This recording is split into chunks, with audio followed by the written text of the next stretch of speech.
Good evening and welcome to Primetime News on TV1. For the Newsfirst team, I am Shehan Ranatunga and welcome to the news. Let's first take a look at the headlines.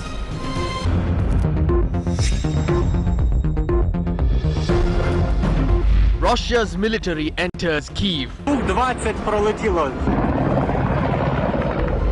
Ukraine's president laments lack of support. UN human rights chief blames Sri Lanka for lack of accountability to investigate human rights abuses. Catholic Bishops' Conference says international support to be sought for justice over April 21st attacks. Issues relating to former MP Ranjan Ravanayaka to be taken up internationally. Speaker seeks police probe against Harin. police පතිතුමාට පැමිණිලි කරනවා මේ ගැන පරීක්ෂණයක් කරන්න කියලා. මේ bag එකමයි අරන් ආවේ අදත් ඒ බෑග් එක අරන් ආවා. ඒ වගේම කැන්ට්‍රැක්ට්ස් මුකුත් නැහැ මේක අරින්න පුළුවන් රුපියල් 100යි. Power cuts in the afternoon during weekends. Power plants to run out of fuel in 3 weeks. Ceylon Electricity Board says.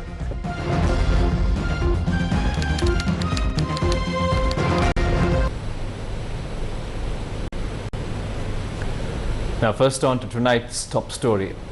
Russian forces entered Ukraine's capital Kiev a few hours ago in what seems to be an attempt at seizing the city. The visuals on your screen at the moment show how Russian tanks rolled into the capital a few hours ago. In response, Ukraine's Interior Ministry said Ukrainian military vehicles entered Kiev afterwards to defend the area.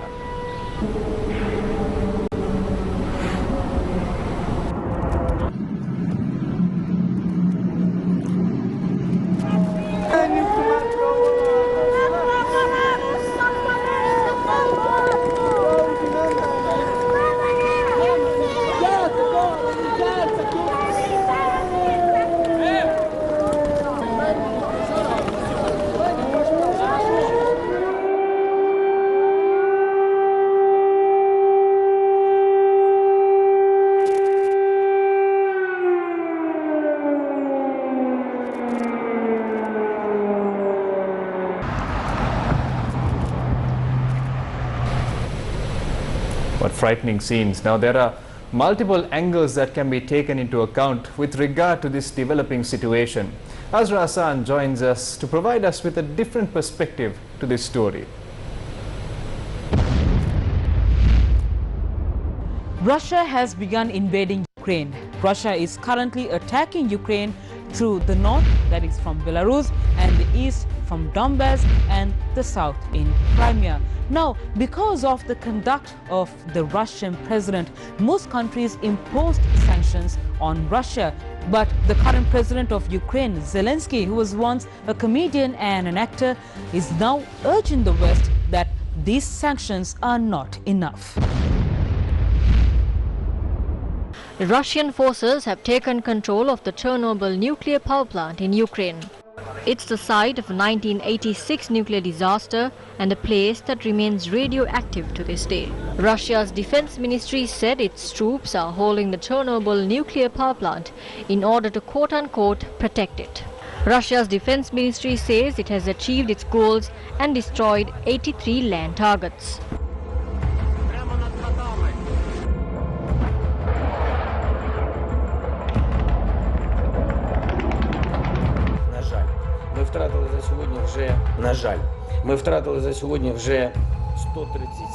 According to preliminary data, today, unfortunately, we have lost already 137 of our heroes, citizens, including 10 officers. There are 316 injured. According to our information, the enemy has listed me as target number 1 and my family as target number 2. They want to destroy the country politically, terminating the head of state. As the invasion continues, US President Joe Biden met with leaders of 7 rich Western countries called the G7 yesterday. He said sanctions will be imposed on Russia. We will limit Russia's ability to do business in dollars, euros, pounds, and yen to be part of the global economy. We'll limit their ability to do that. We're going to stunt the ability to finance and grow the Russian military. We've cut off Russia's largest bank, a bank that holds more than 1/3 of Russia's banking assets by itself, cut it off from the U.S. financial system. And today, we're also blocking 4 more major banks. That means every asset they have in America will be frozen. But Ukraine's president says it's not enough. This morning we are defending our state alone, as we did yesterday. The world's most powerful forces are watching from afar. Did yesterday's sanctions convince Russia? We here in our sky and see on our earth that this is not enough. Foreign troops are still trying to become more active in our territory. Ukraine's defense force has called for all civilians to join regardless of their age. It said, quote, Ukraine needs everything. All procedures for joining are simplified, end quote. The US government is on high alert for the possibility of the conflict spilling over into cyberspace, where Russia has shown an ability to cause significant disruption and damage in the past. This has been a long-standing problem. This did not arise just recently. When did this start?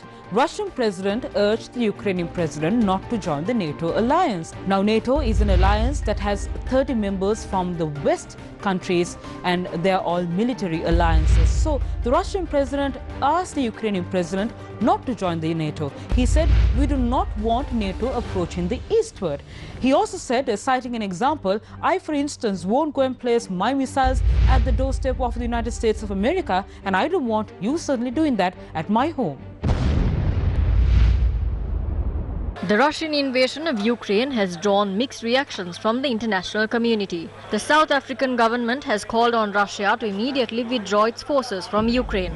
They have said the effects of the conflict will not only affect Ukraine, but also reverberate across the world. Some Latin American countries have called for the swift withdrawal of Russian troops from Ukraine. But Syria has said it supports Russia's recognition of Donetsk and Luhansk as independent nations. China and India have not openly endorsed the Russian invasion. The countries you see in blue belong to the NATO alliance. Now, Russia didn't want Ukraine joining the countries in blue, and that is exactly why the Russian president says that this is nothing new. We've been telling you this all along, and we had to resort to a military operation because we didn't want the West interfering with the situation in Ukraine. However, the Ukrainian president has asked Russia to stop this aggression. He has also asked his Western allies to impose more sanctions on Russia. The Ministry of Foreign Affairs has now requested the embassy to make swift arrangements to bring back the Sri Lankans living in those countries. The situation is bad. The place I am right now is safe for now, but I don't know for how long. People are scared, and I am scared, and I am helpless. No transportation, airspace are banned, and the internet connections are lagging. Sri Lanka's foreign ministry says it is deeply concerned about the escalation of the violence in Ukraine. In a statement, the ministry emphasized the need for joint efforts to resolve the crisis through diplomacy and dialogue. If someone is invading another country, principally it is wrong. When the NATO expansion is coming to the doorsteps, missiles, radar systems are being installed around them, they also feel insecure. That is why I said the world should have handled this issue more carefully, more differently.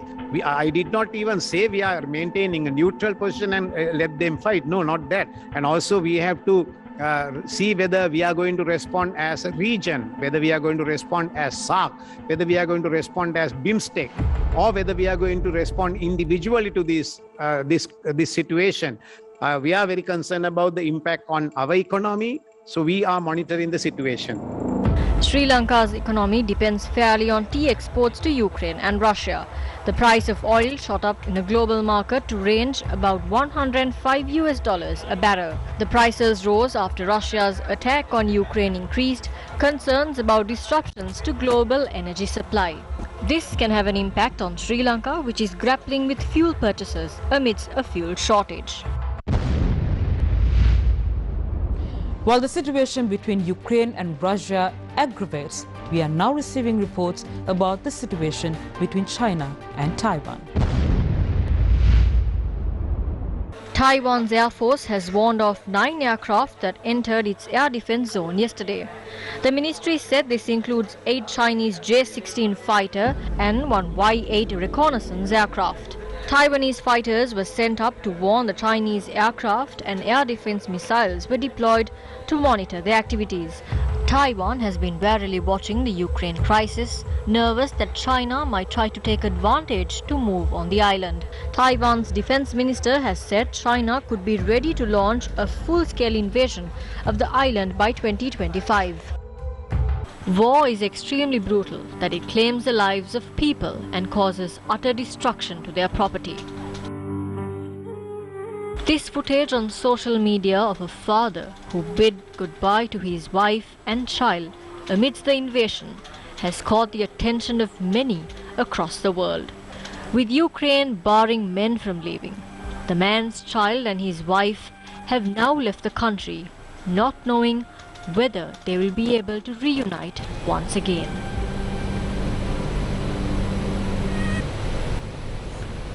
Welcome back. Now, President Gotabaya Rajapaksa has instructed to buy a litre of milk from local dairy farmers at 100 rupees. He gave these instructions during a visit to the Milko milk factory in Narayanpeta today.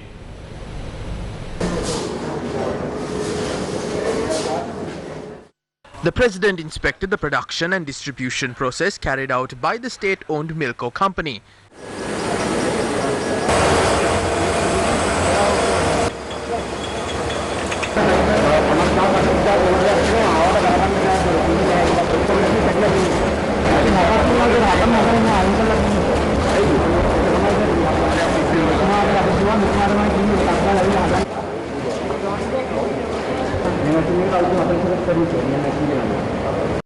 The president had given instructions to transform Milko into the head office of milk factories in Ambewala, Polonnaruwa and Badalgama. He had also instructed to begin the cultivation of pasture in unused lands belonging to the National Livestock Development Board.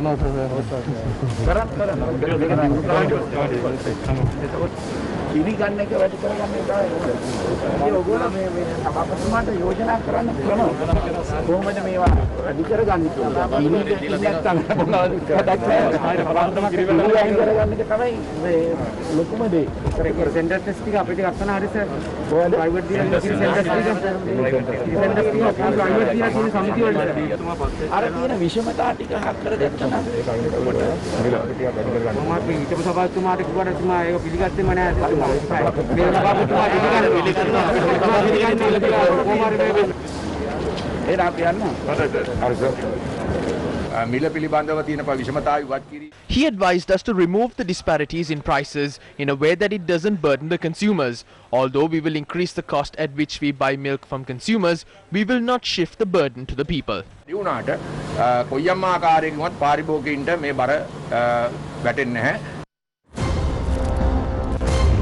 Tensions erupt over fuel shortage.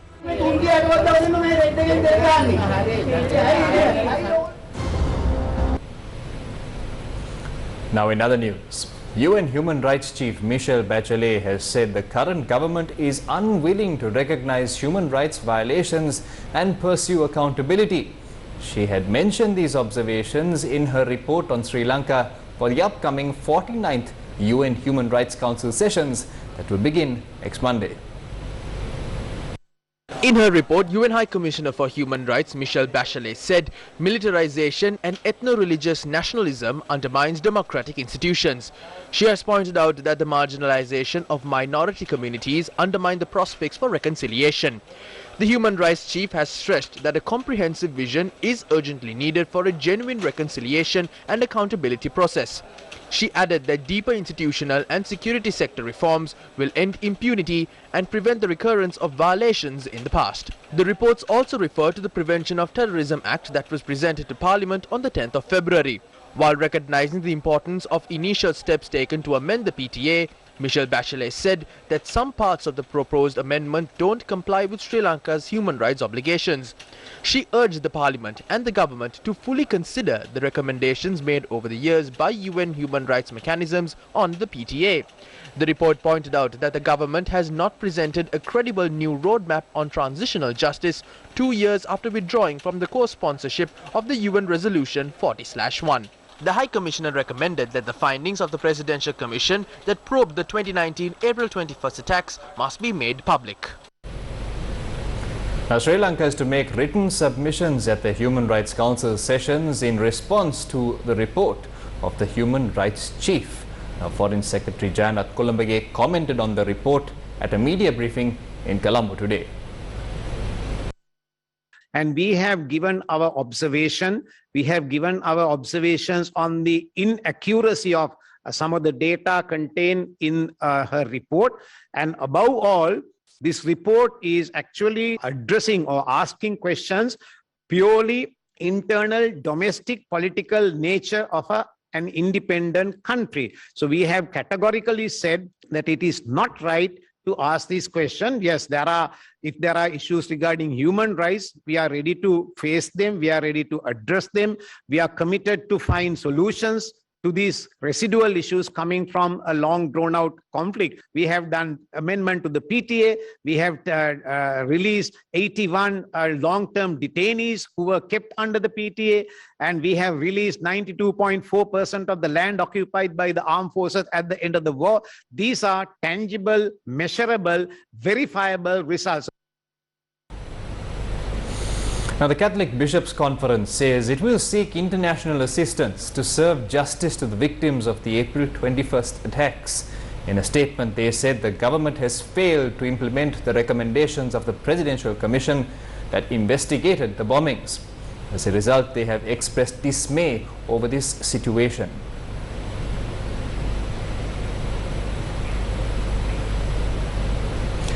Now, in other news, the shortage of fuel at filling stations across the country has affected people over the last few days.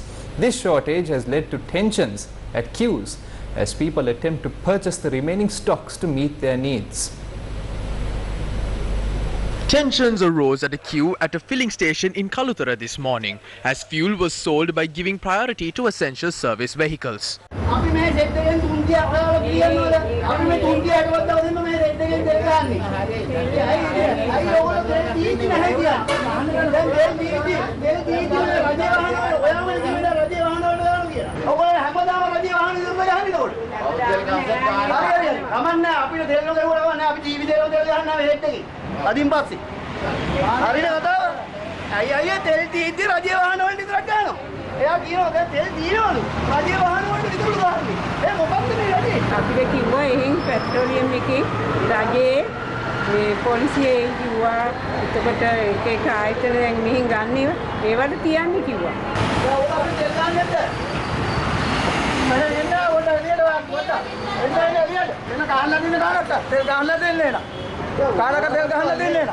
The people had to return empty-handed. A filling station in the Mavanala town had run out of petrol and diesel.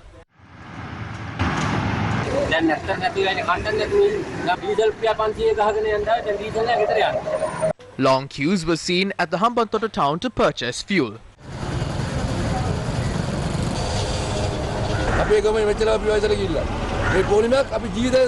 Our correspondent reported that all filling stations in the Kurunagala town had run out of petrol and diesel. A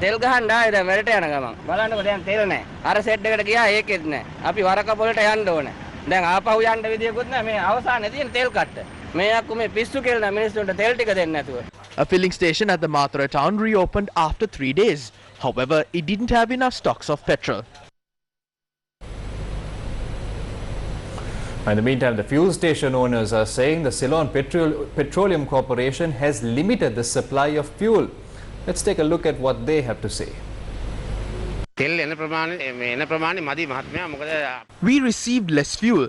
We only received 6,600 litres of petrol and diesel daily. That is not enough at all. We sell it in a reasonable way. The free trade zone is located here. The factories can't run as there are power cuts for 4 or 5 hours. We don't have enough fuel for their generators as well. Although the CPC has requested for fuel, we haven't received it. Therefore, we are running out of stocks. We have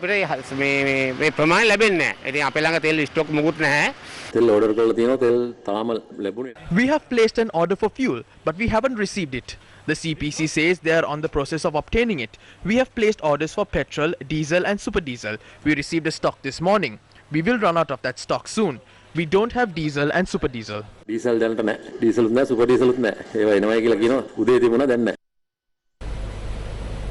Now, the impact of the fuel shortage has been felt in parts of rural Sri Lanka as well.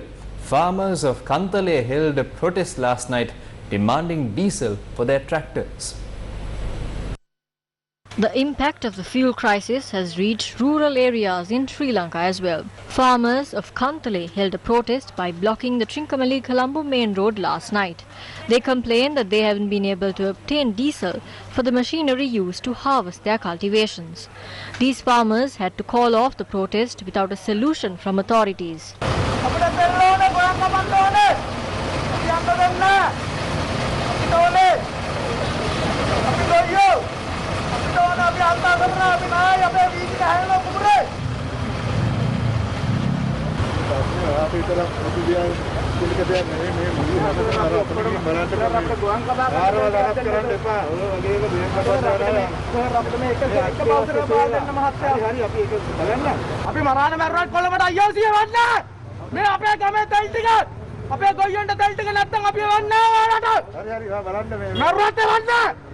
The farmers had to return home empty-handed. Now, the shortage of fuel has affected the energy sector as well. The Ceylon Electricity Board says it has not received diesel from the Ceylon Petroleum Corporation. The Ceylon Electricity Board says the Ceylon Petroleum Corporation is providing fuel for only private power producers. We haven't received diesel in more than 3 weeks. We haven't received diesel from the 2nd of February. They provided fuel occasionally to private power plants like Sojitz, West Coast and Keravalapitia. The CPC has entered into an agreement with them to supply fuel continuously. We will be able to resolve this problem to a certain level if the thermal power plants receive enough furnace oil or diesel. This problem has aggravated as power plants have run out of fuel. The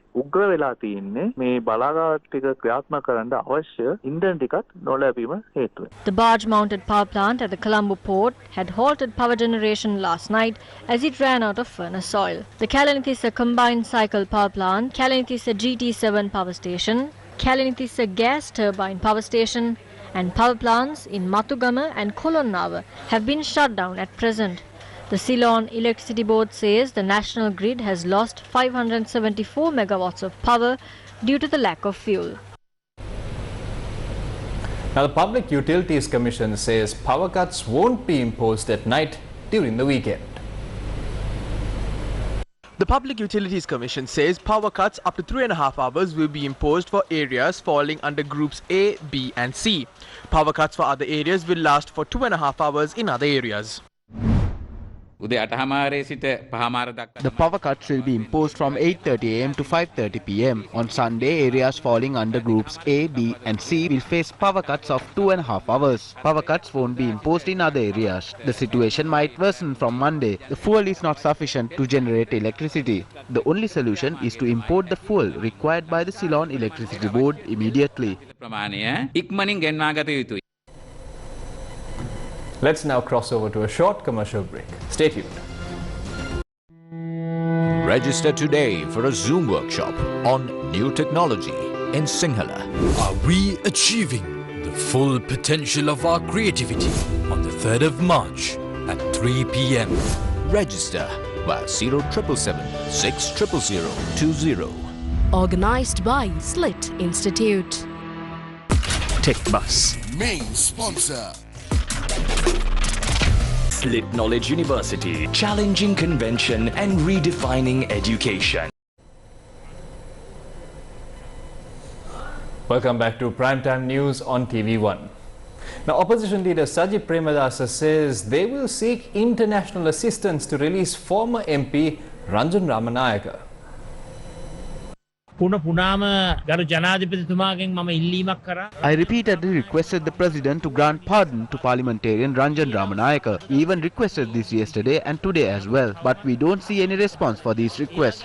Under these circumstances, we are left with no other option but to seek international assistance on this matter. For this purpose, we have appointed a team from the Samagi Jana Balawegaya. The team will be led by MP Harin Fernando. This team will seek the help and intervention of the international community on this matter. We need to make this clear. At first, we had no intention to seek the intervention of any external force in our country's matters. But if there is no progress on this matter locally, we are left with no other option but to seek international assistance. We will do whatever it takes within the legal and democratic limits to get this humanitarian released. However, in doing that, we will never do anything that harm our motherland's sovereignty, territorial integrity or the rights and freedom of its people. බහුමික අඛණ්ඩතාවය ඒකීය භාවය මානව අයිතිය මානව නිදහස කෙලසන්නට උල්ලංඝනය කරන්නට අපි කිසිසේත්ම සූදානම් නැහැ. Speaker Mahinda Abeyewardene today informed the Parliament that he has filed a complaint with the police chief. He has sought an investigation into an incident where MP Harin Fernando had brought a torch into the Parliament yesterday. At least we need to convene a party leaders meeting to discuss the details of the report and take this up as an urgent matter. These are part of our parliament traditions. There are worst incidents that have happened earlier.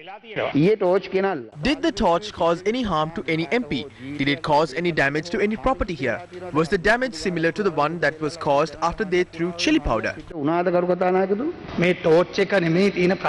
The problem is not with the torch. The police officers who were on duty said there was a torch in Harin Fernando's bag. He has told police officers that it was in his possession and he had brought it inside after informing the sergeant at arms. But Harin Fernando and Manujana Naikara had gone out and brought in a parcel forcefully, despite not being allowed to do that. I agree with Kiriella. We have also been involved in brawls. It's normal for that to happen, but we know bombs have exploded in this house. They brought in a knife as well. Chili powder was also brought in. The police officers are wondering what to do when an MP brings in a parcel forcefully. This has been captured on CCTV cameras. They are requesting for this to be investigated without interdicting them. I have already received the report on this. This is regarding a parcel that was brought into Parliament. I will be filing a complaint with the IGP over this, seeking an investigation. There is no issue in opposing something. They have obstructed the duty of state officials. I will conduct an investigation and then inform the House on the future course of action. We saw that they have not been able to arrest Harin Fernando in the past. I am requesting to avoid arresting him using this as an excuse, as that is a violation of parliamentary privileges. We have not called for his arrest. There is a serious problem. What we say is that there is a severe issue over this. You have said that you have called for an investigation. If they have obstructed their duties, then we must take legal action against that.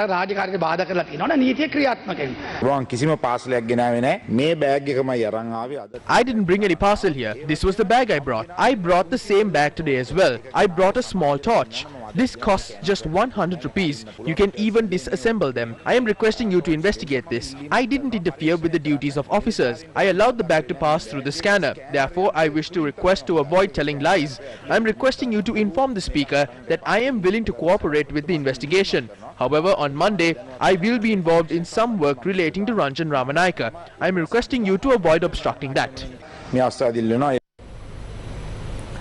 And with that, we wrap up primetime news for tonight on TV1. Thank you for watching. For the Newsfirst team, I'm Shehan Ranatunga, together with sign language interpreter Karen.